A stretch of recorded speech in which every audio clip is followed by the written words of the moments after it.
Good morning students. BA तृतीय वर्ष के प्रथम प्रश्न पत्र के अंतर्गत सामाजिक अनुसंधान के अंतर्गत आज हम उपकल्पना की चर्चा करेंगे। इसके पूर्व हमने देखा कि सामाजिक अनुसंधान क्या होता है, उसके उद्देश्य क्या हैं, उसके चरण क्या हैं, वैज्ञानिक पद्धति क्या है और उपकल्पना क्या है। अब इसकी चर्चा हम करेंगे।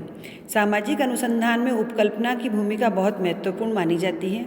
अनुसंधानकर्ता के लिए जब भी किसी विषय का चुनाव किया जाता है तब अनुसंधानकर्ता उस विषय से संबंधित कुछ उपकल्पनाओं का निरूपण करता है, अर्थात उसके बारे में कुछ काम चलाऊ धारणा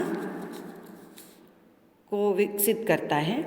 अनुसंधान की सफलता या असफलता एक सीमा तक इस पर निर्भर करती है कि उस विषय से संबंधित उपकल्पनाएं कितनी सूक्ष्म, परिशुद्ध और चलताऊ हैं। उपकल्पना के अर्थ पर हमें विचार करना चाहिए। सर लुंडबर्ग ने सबसे पहले इसकी परिभाषा देते हुए लिखा है कि उपकल्पना एक काम चलाऊ साधारणीकरण है जिसकी सत्यता की परीक्षा अभी बाकी है, अर्थात अनुसंधान से पूर्व कुछ काल्पनिक रूप से चित्रण जो करता है अनुसंधान करता, वही उपकल्पना मानी जाती है।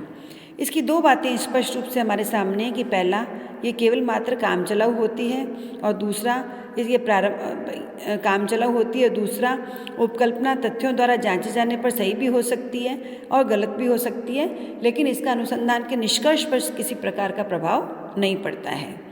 उपकल्पना एक प्रस्तावित दशा या नियम है जिसे संभवतः बिना विश्वास किए मान लिया जाता है ताकि उसके तार्किक परिणाम निकाले जा सकें और इस पद्धति से ज्ञात किए जाने वाले तथ्यों की सहायता से इसे जांचा जा सके।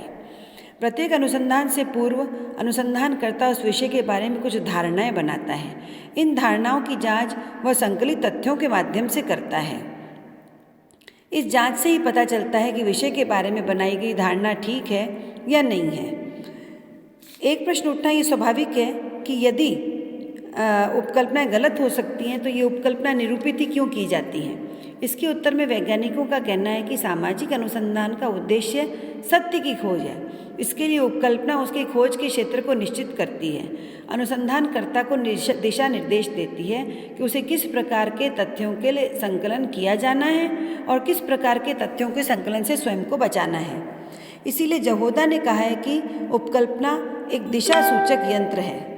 उनका कहना है कि दिशा सूचक यंत्र जिस प्रकार नाविक को दिशा का बोध करवाता है, उसे गंतव्य स्थल तक पहुंचने में मदद करता है, उसी प्रकार से उपकल्पना भी अनुसंधानकर्ता को दिशा निर्देश देती है ताकि उस ओर बढ़कर वह अपने अध्ययन से संबंधित तथ्यों को प्राप्त कर सके।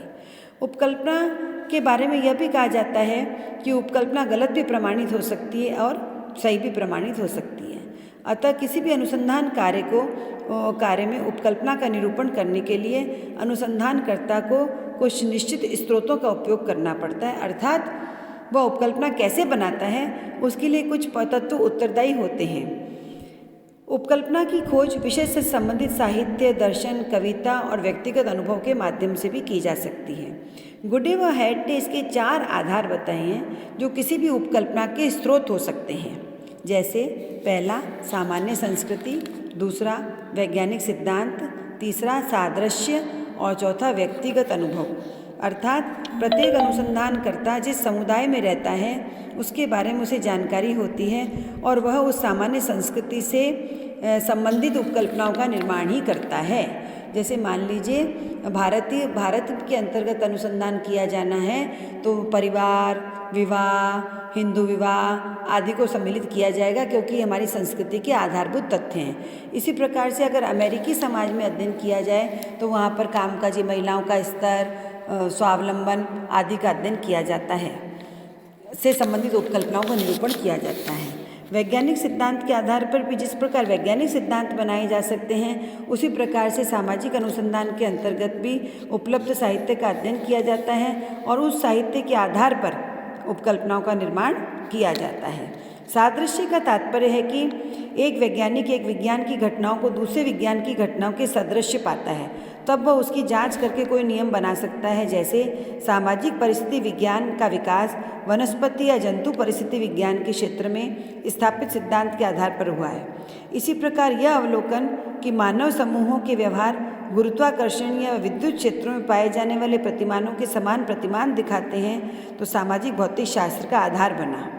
इसी प्रकार दूसरे विज्ञानों में भी इसे लागू किया जाता है। और सबसे महत्वपूर्ण है व्यक्तिगत अनुभव, अर्थात व्यक्ति के व्यक्तिगत अनुभव उपकल्पना का निर्माण करने का प्रमुख आधार है, क्योंकि व्यक्ति अपने जीवन काल में जिन जिन अनुभवों से गुजरता है उसी के आधार पर वो उपकल्पनाओं का निर्माण करता है। जैसे कि मान लीजिए परिवार में रहता है, या मिस्र में रहा है, या भारत में रहा है, या वह अनुसंधान करता कहीं और किसी देश में रहा है, तो उसका झुकाव वहाँ की संस्कृति के अनुभव के अनुसार भी हो जाता है और तत्पश्चात वह उपकल्पनाओं का निर्माण करता है।